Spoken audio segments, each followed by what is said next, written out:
mabait ka, mas mabait ako. Kung mataray ka, mataray din ako. Eh sa pinapakita po niya, nangatal po yung katawan ko. Parang ganun. Dahil sa mga napuna ng Villa Girls na sina Kyra, Devon at Shay, sa dati nilang kapitbahay ni si Trisha, naging mailap ang mga ito sa kanila. Ay sa villa ka na tira. Hello! I'm gonna go outside the house. Hindi ko maitan ako. Wala, plastic ako ngayon lang. Now lang. Inaatasan kita na maging personal guardian angel. Trisha. Stay siya pag mga pagpapamakeup siya. Hindi dito ang baklo sa kapwa nagpamakeup ako. Eh, syempre, teritoryo niya to eh, diba? Eh, hindi na naman ako tinatalayan. Sa tao na bahalang humusga. Ayaw talaga sa akin ng mga babae. Bilang secret guardian angel ni Trisha, nagpasya si Yong na kausapin ng iba tungkol sa kanyang binabantayan. Tapos ano pa yung mga ginainisang sa kanya? Pagdating niya dito. Mga ganun. Kapag kinakausap namin siya, pumupunta siya sa inyo. Oo. Diba, nagtatry kami ng commune. Nagtatry kami mag-communicate sa kanya. Mas nagpo-focus siya sa mga boys, parang ganun.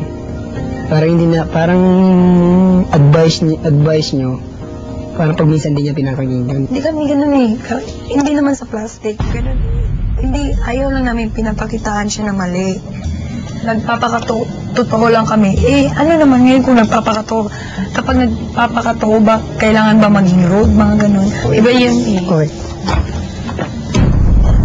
Hindi, ikaw magkagalamit. Hindi, hindi.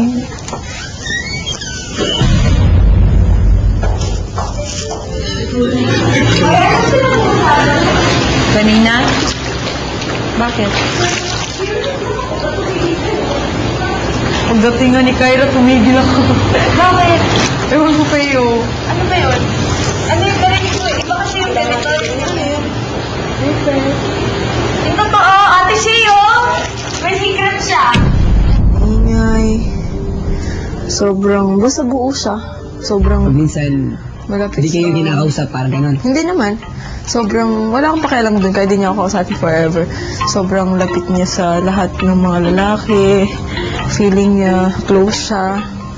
Which is, hindi pa kami dumadating sa ganun, kakikilala pa lang. Si Shay napansin na nawawala ang singsing na binigay sa kanya ng kasintahan. Ay, kuya, big bro.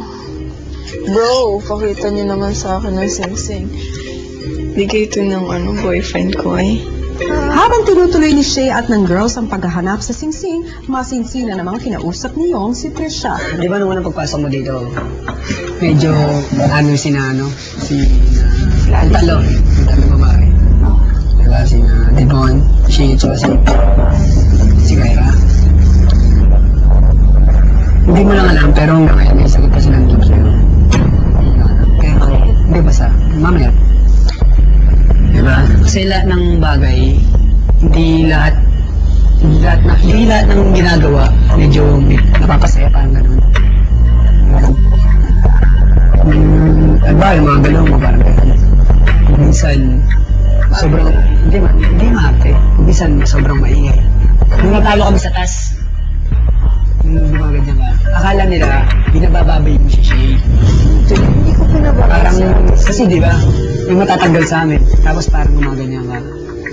Parang sinasabi mo dun na nagpapaalam na yung isa sa akin. Hindi naman ako nagtataray. Inaayos ko mo. Hindi naman kasi. Yung akin, katulad nun, yung ginawa ni Ate Shay dun sa Yung face towel ko, tsaka yung picture ko yung tinapon niya. Oo nga, nakita ko nga yun. Ako kasi tinapon yung picture ko. Huwag ka na umiyak kasi. Alam ko naman nasaktan ka dun eh. Alam ko nasaktan ka dun. Importante sa akin yun eh. Oo. Ngayon, yung amin naman. Alam ko rin nasaktan ka dun. Siyempre, parang yung ginawa, parang yung nagawa mo lang nung isang araw. Bakit kinalat ko ba yung picture ko? Nakaayos naman yun nun ah. Oo. Okay. Tsaka nung, di ba, nag-swimming, nung may task tayo dito, yung volleyball, di ba, nagpasorry si Shay doon sa'yo. Tinanggap. Parang akala niya, parang initsipero mo lang siya ng gano'n. Parang gano'n yung... Niyakap ko siya. Oo, parang gano'n daw yung tingin sa kanya. At saka ako kahit sino tanong mo dun sa kabila, Ayoko talaga sa'yo. Di talaga kita lalapitan. Sakala ko ba naman okay na lahat dito. Ganun. Okay. Anong bahala dun? Di ba masakit na sa akin eh.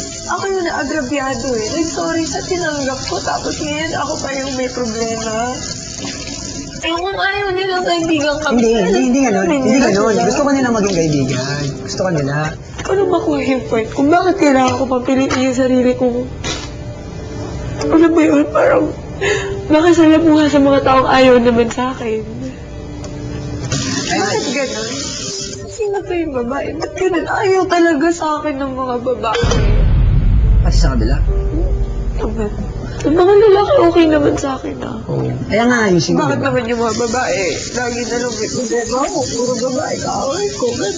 Sa gitna ng seryosong usapan, natagpuan ni Tisha at Yong ang singsing ni Shay. Ayun.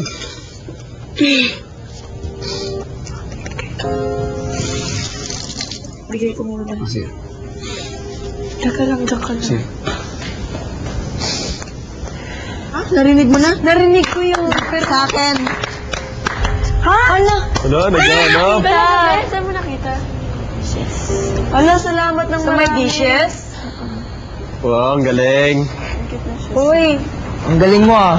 okay ka lang. Sala. Baka sinabi na sa kanya yung ano. Oo, sinabi na yun yan, no? Niyo. Ang cute ng shoes niya. Ang galing mo ah. Okay. Ayoko rin yung nakikiplastic. Oh, yun yun eh. Oo, sa totoo lang, wala naman ako yun na nakita ko. Diba yung inano mong babae yung dati eh. Ngayon, nakatawa ba sa'yo? Importante. Ano mo? Ang bait sa'yo. Ang bad mo ah. Siya kasi. Totoo lang, straight siya, ano yun ah, mabait. Mabait naman si Trisha. Dahil sa inyo. Parang pinupunan ko lang yung part niya, gano'n. Okay lang. Napapaliwanag ko sa'yo, ha?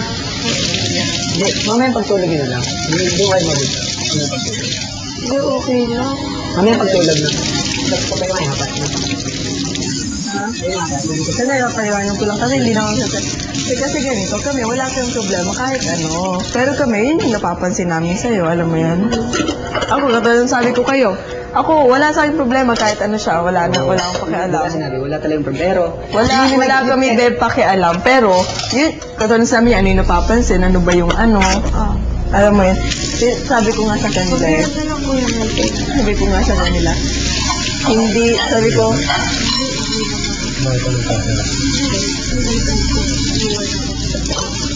kasi iba-ibang tao yung nandito, iba-iba tayo. Kunyari, naiintindihan namin kung sanay ka ng ganyan kasi yung mga friends mo ganyan. Oo, ganun kayo. Kaya lang ba, yung napasukan mong bahay na yung ugali parang probinsya, probinsya. Kumbaga, bago kami nakarating dito, nagtsaga kami lahat ng ibang tao, nakagil namin. Kaya marunong kami humarap kahit ganun na nag-gets mo. Pero hindi mo naman kasalanan kasi kung napalaki ka ganyan, sa isa mga friends mo naman for sure, mabait ka para sa kanila. Kaya ka siguro magkaibigan sa labas, for sure. Pero yung sinabi ni Kuya yung yun nga, yung sinabi mo na parang meron pa rin akong ano. Ako wala na akong pakialam. Kung may nasasabi man ako, kumbaga parang wala na siyang magagawa doon. Yun i-opinion na lang ng bawat isa. Wala man siyang dapat baguhin. Hindi naman kailangan niyang i-please ang lahat. Meron pa rin akong Yung sinasabi ko, yung nag-sorry siya sa'yo. Totoo yun. Hindi siya, Ano nag-sorry? nag-sorry siya sa'yo. Yung sabi. Oo, kasi hindi ka tumingin sa akin. Nag-sorry ako nung... Kasi ganun lang, nailalabas ko ng galit ko. Hanggang ganun lang. Pero yung... pero ate, totoo. Yung akin totoo yun eh. Kasi hindi ka umimik nun, kaya na-misinterpret namin. Kaya sabi ko rin kay Kuya nung kinausap ako, Yung sinasabi Kuya, ko. nag-sorry na po ako. Basta nagawa ko na yung part ko. So, magpo-focus na lang kami sa laban. Pero wala naman kami gagawin masama sa'yo. Hindi mo namin sasaktan. Oo, baga kami, yun lang yung tingin namin. Pero ganito.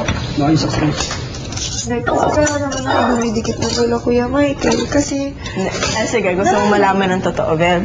Nasaktan kasi kami before, Bel, wala kaming grupo-grupo. Ngayon lang nangyaring na grupo-grupo.